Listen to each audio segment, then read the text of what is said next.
കേന്ദ്ര ബഡ്ജറ്റ് അവതരണത്തിന് പിന്നാലെ കേരളത്തിൽ രൂപപ്പെട്ട രാഷ്ട്രീയ വാദപ്രതിവാദങ്ങൾക്കിടയിൽ വേറിട്ടൊരു നിരീക്ഷണവുമായി കേന്ദ്രമന്ത്രിയും ബി.ജെ.പി. നേതാവുമായ സുരേഷ് ഗോപി രംഗത്തെത്തിയിരിക്കുകയാണ്. ബഡ്ജറ്റ് അവതരിപ്പിക്കപ്പെട്ട ഒരാഴ്ച പിന്നിടുമ്പോൾ മാധ്യമങ്ങളോട് പ്രതികരിക്കവെയാണ് ഈ ബഡ്ജറ്റ് കേവലം ഒരു വർഷത്തെ വരും ചെലവ് കണക്കാക്കലല്ലെന്നും മറിച്ച് രാജ്യത്തെ അടുത്ത 45 വർഷത്തെ വളർച്ച ലക്ഷ്യമിട്ടുള്ള ബൃഹത്തായ പദ്ധതിയാണെന്നും അദ്ദേഹം അഭിപ്രായപ്പെട്ടത്. കേന്ദ്ര ധനമന്ത്രി നിർമ്മല സീതാരാമൻ പാർലമെന്റിൽ ബഡ്ജറ്റ് അവതരിപ്പിച്ചപ്പോൾ മുതൽ കേരളത്തിലെ രാഷ്ട്രീയ അന്തരീക്ഷം ചൂടുപിടിച്ചിരിക്കുകയാണ്. സംസ്ഥാനത്തിന്റെ പ്രധാന ആവശ്യങ്ങളായ എയിംസ്, കെ-റെയിൽ ബദൽ പദ്ധതികൾ, റബ്ബർ സബ്സിഡി തുടങ്ങിയ വിഷയങ്ങളിൽ ബഡ്ജറ്റ് മൗനം പാലിച്ചത് വലിയ പ്രതിഷേധങ്ങൾക്ക് വഴിവെച്ചിരുന്നു. ഈ സാഹചര്യത്തിലാണ് സുരേഷ് ഗോപിയുടെ പ്രതികരണം വരുന്നത്. ബഡ്ജറ്റിനെ കേവലം 2025-26 വർഷത്തെ സാമ്പത്തിക രേഖയായി കാണുന്നതിന് പകരം വികസിത ഭാരതം എന്ന സ്വപ്നത്തിലേക്കുള്ള ദീർഘകാല അടിത്തറയായാണ് സുരേഷ് ഗോപി വിശേഷിപ്പിക്കുന്നത്. 2070 വരെയുള്ള രാജ്യത്തിന്റെ വികസന രൂപകൽപ്പനയാണ് ഈ ബഡ്ജറ്റിന്റെ അന്തസത്ത എന്ന് അദ്ദേഹം അവകാശപ്പെടുന്നു. ഭാവിയിൽ രാജ്യം നേരിടാൻ സാധ്യതയുള്ള സാമ്പത്തികവും സാമൂഹികവുമായ വെല്ലുവിളികൾ മുൻകൂട്ടി കണ്ടാണ് ഇത് തയ്യാറാക്കിയിരിക്കുന്നത്. ഇന്നത്തെ തീരുമാനങ്ങൾ 2070 ഇന്ത്യ എങ്ങനെ ബാധിക്കുമെന്ന വലിയ ചിന്ത ബഡ്ജറ്റിൽ ഉണ്ടെന്നും ഡിജിറ്റൽ അടിസ്ഥാന സൗകര്യങ്ങൾക്കും ഹരിത ഊർജ്ജത്തിനും നൽകുന്ന ഊന്നൽ അതിന് തെളിവാണെന്നും അദ്ദേഹം വാദിക്കുന്നു.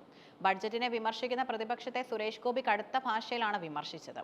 ബഡ്ജറ്റ് പ്രഖ്യാപനങ്ങൾക്ക് മുൻപ് തന്നെ അതിനെ എതിർക്കാനുള്ള തിരക്കഥ പ്രതിപക്ഷം തയ്യാറാക്കി വെച്ചിരുന്നുവെന്നാണ് അദ്ദേഹത്തിന്റെ പരിഹാസം. ബഡ്ജറ്റിലെ വസ്തുതകൾ പഠിക്കാനോ ഗുണവശങ്ങൾ മനസ്സിലാക്കാനോ ശ്രമിക്കാതെ വെറുതെ എതിർക്കുന്നത് ഭരണം പിടിക്കാനുള്ള വില കുറഞ്ഞ തന്ത്രമാണെന്ന് അദ്ദേഹം ആരോപിച്ചു.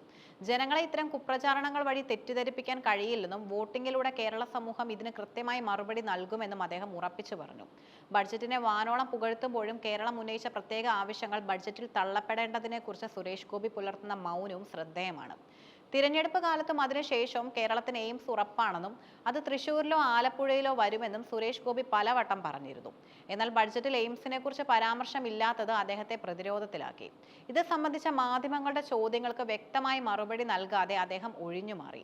എയിംസിന് പകരം ആമ വളർത്തൽ കേന്ദ്രത്തിനുള്ള ഫണ്ട് മാത്രമാണ് കേരളത്തിന് ലഭിച്ചതെന്ന സോഷ്യൽ മീഡിയ ട്രോളുകൾ സുരേഷ് ഗോപിയെ ലക്ഷ്യമിട്ടുള്ളതായിരുന്നു. വികസനത്തിന്റെ കാര്യത്തിൽ കേരളം അവഗണിക്കപ്പെട്ടുവെന്ന പൊതുവികാരം സംസ്ഥാനത്ത് ശക്തമാണ്.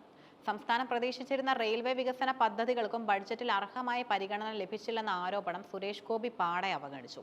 പ്രധാനമന്ത്രി നരേന്ദ്രമോദിയുടെ വികസിത ഭാരതം 2047 എന്ന ലക്ഷ്യത്തിന് അപ്പുറം 2070 എന്ന പുതിയൊരു കാലപരിധി കൂടി സുരേഷ് ഗോപി തന്റെ സംഭാഷണത്തിൽ കൊണ്ടുവന്നു.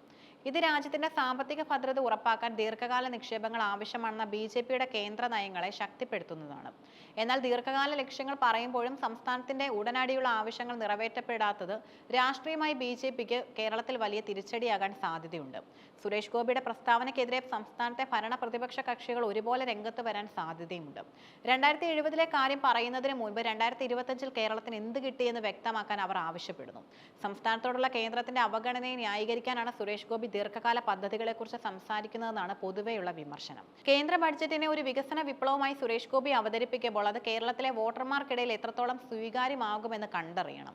വിവാദ വിഷയങ്ങളിൽ പ്രതികരിക്കാതെ ബഡ്ജറ്റിന്റെ ഭാവി മൂല്യം മാത്രം ഉയർത്തിക്കാട്ടുന്നത് ഒരു തന്ത്രപരമായ നീക്കമായി കാണാമെങ്കിലും എയിംസ് പോലുള്ള പദ്ധതികളിൽ ജനങ്ങൾക്കുണ്ടായ നിരാശ പരിഹരിക്കാൻ ഇത് മതിയാവില്ല.